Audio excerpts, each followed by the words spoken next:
अस्सलाम वालेकुम, मैं आपकी होस्ट मुस्कान। आप देख रहे हैं न्यूज़ सोच न्यूज़। कराची से रिपोर्ट कर रहे हैं Ayaz Siddiqui. Chairman town municipal corporation मंगोबीर हाजी नवाज अली बिरोई ने कहा कि अपने दूध की 1 इंच ज़मीन भी किसी को कब्जा करने नहीं देंगे, ना ही किसी टाउन को हमारी इमलाक माल गनीमत समझने देंगे। अफसोस होता है कि सरकारी अमला को अपनी विरासत का हिस्सा समझते हैं। जो सेहत मराकज़ और कम्यूनिटी सेंटर आवाम को सहूलत फराहम करते थे, इनको वीरान कर दिया गया ताकि कब्जा बआसानी किया जा सके। मगर ऐसा करने वालों का बुरा वक्त शुरू हो गया है, क्योंकि हमने तय कर लिया है कि जो हमारी हुदूद में अमलाक आए हैं, अगर वो नाकारा हो चुकी है तो इनको दोबारा कारामद बनाया जाएगा। इसमें मुश्किल तो ज़रूर पेश आएगी, लेकिन मुझे उम्मीद है कि हम ऐसा ज़रूर कर लेंगे, क्योंकि हमारी नीयत साफ़ है तो मंजिल भी ज़रूर आसान होगी। इन ख्यालात का इज़हार उन्होंने यूसुफ कोट में तबाह हाल डिस्पेंसरी का मुआयना करते हुए किया, जिस पर तवील अरसे से कब्जा था और इसका सरकारी रिकॉर्ड भी गायब कर दिया गया था।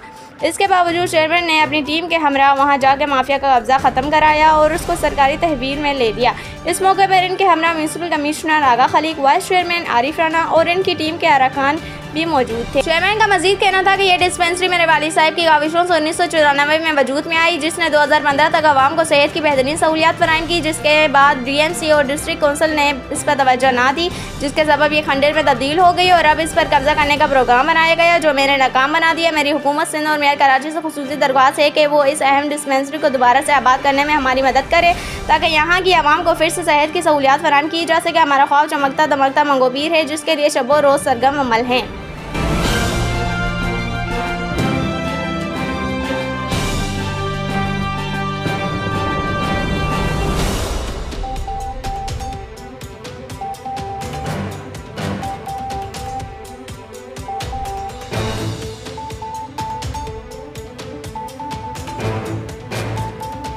इस वीडियो को लाइक करें, हमारे चैनल को सब्सक्राइब करें और बेल आइकन जरूर प्रेस करें हमारी न्यू वीडियो सबसे पहले देखने के लिए।